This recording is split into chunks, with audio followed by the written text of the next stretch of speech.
This is Juice Manji, Julian Rodriguez, and you are now watching The Pulse. Sneakers. Sneakers. Last week was wild. We had, the Supreme foams drop online on Thursday. Let me know how you guys did with those.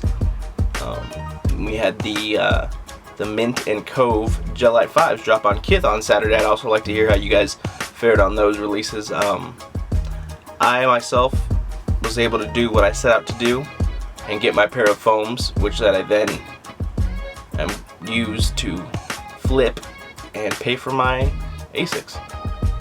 That's how you gotta do it. You gotta work smart, fellas. How I feel about, reselling? I mean, obviously I just told you that I flipped one pair to pay for two. And, it's just, I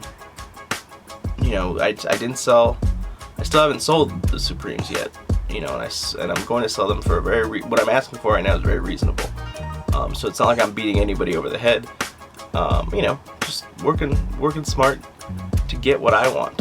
I'm not trying to pay to make a living off of reselling. It's just little, sometimes you make little moves here and there. If you get something of high value, you turn around and use that to get what you really, really want. And I feel like that's part of the game. And I hate referring to sneakers as a game, rap game, sneaker game. I hate that. I don't like that terminology, but I've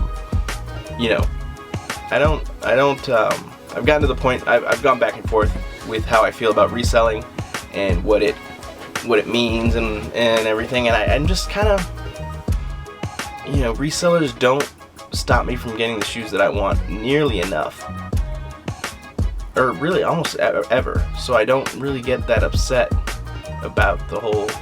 It's just I guess I got too much other shit going on in my life to even care that much about what somebody else is doing or what they do to make a quick buck.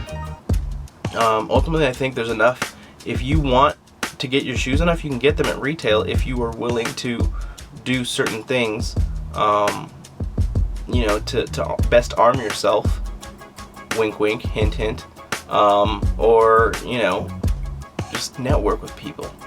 That's the thing that I always feel like the people who complain the most about resellers, because they're not getting shoes. Oftentimes I feel like they don't do the legwork, and I think that's what turned the judgment I made, because I felt like the people that bitch about it the most are the people who are the laziest. And I'm not I managed to get most everything that I want. And you guys see what I post. I post a decent number of limited, not easy, you're just gonna walk into Foot Locker on Saturday morning and cop shoes. And I seldom have to actually go to physical stores to do it. It's not, if you stay up and do your homework, it's not hard to get shoes. The idea that it's just that it's impossible is a myth. You just gotta stay on it. Pay the extra $20 a month for a fast internet connection. If you factor that in, it pays for itself in not ever having to pay over retail, or having to pay over retail a lot less than you do it right now. That would be my main thing. Pay for that high internet speed, man. Quit being cheap. Quit being penny wise, pound foolish. Just go ahead and pay the $20 extra a month. What's that come out to? $240 a year? Shit. If you buy these phones from me, you already got beat over the head for $240 right there. It paid for itself. If you bought that fucking internet connection, man. And I don't want anybody to take this as me shitting on people who don't resell or who don't agree with me. I'm just saying, I'm proof positive that you really, if you just talk to people, network, and then stay up and do research on your own, you'll be fine. I think it's easy to fall into that myth that it's become just too hard to get shoes. You can do it. It just takes a little homework, that's all. And once you kind of get a hang of it and understand and see and take note of patterns, release patterns. When Nike does these restocks, they've become fairly predictable because there's a pattern there. I'm not going to tell you. I'll let you figure it out for yourself. I don't know. Go ask T Blake or something. He'll probably tell you. I'm sorry. I don't mean to send people to T Blake's page to fucking ask him all kinds of stupid ass questions. I marvel at the amount of dumbass questions and just random questions in general that he gets on there. That guy, it's he's a trooper for that shit. I gotta talk about those blue suede LeBrons that are dropping tomorrow morning. By the time you guys see this, they will have dropped already. Man, I just don't feel them. I'm not a fan. Only because I'm assuming, I haven't seen a pair in hand yet, that suede is not that great, and I just don't feel like the raw material look goes well on the LeBron 11. That AIITE concept is not one that I think works well on this shoe because it's so angular. It's just so futuristic looking. You know what I'm saying? Like, you're not gonna. How ridiculous would an astronaut suit look like if the shit was made out of like suede or leather? Futuristic shit. I'm trying to think of like futuristic renderings of like, I don't know. You're not gonna make, fucking Iron Man. Not gonna come out and fucking iron with suede or leather on top. That shit would look fucking weird, man.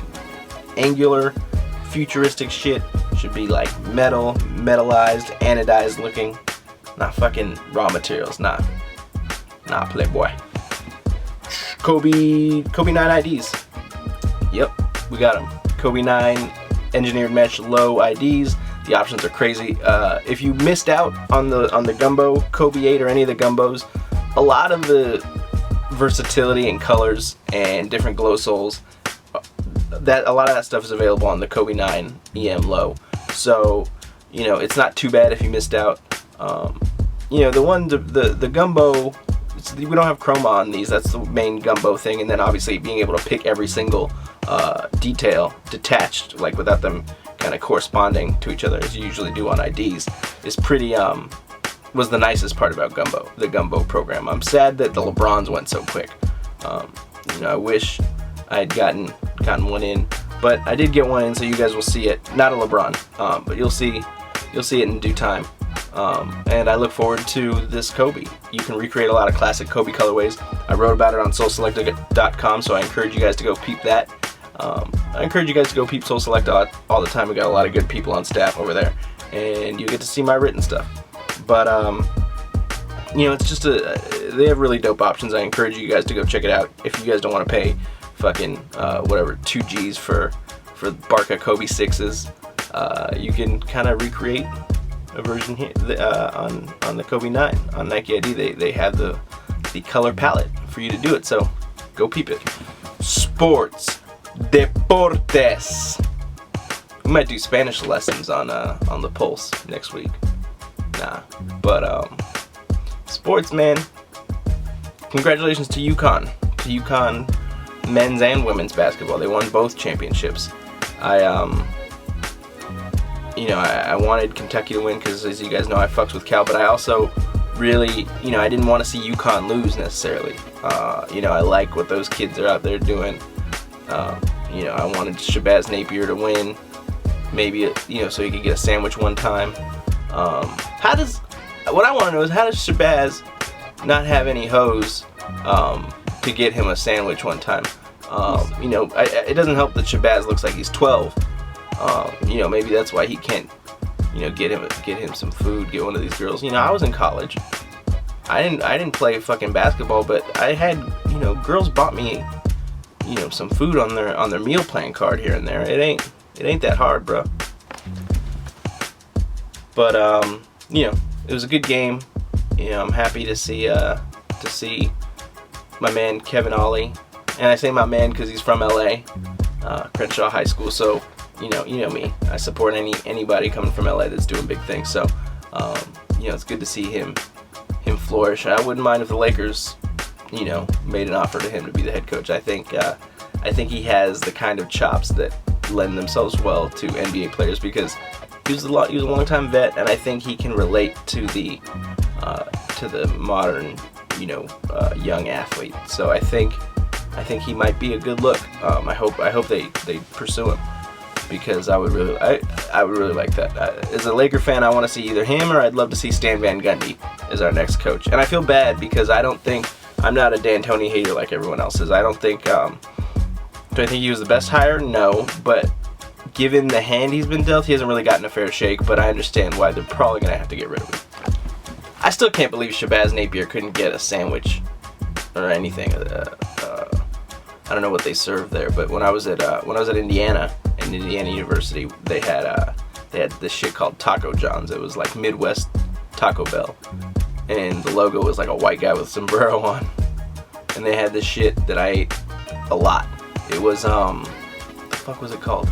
It was called like Fiesta Tots or some shit like that. And it was like nachos. It was nacho fixins on top of tater tots. So like take out the tortilla chips and put the cheese and meat and all this on top of tater tots. Potato Olays, that's what they were called. Hip hop, rap. I listened to that YG album. I get why people fuck with it. Do I think it's as good as people are saying? No. But he's got like 4 or 5 records on there that I really fuck with, and then the rest of it is listenable. I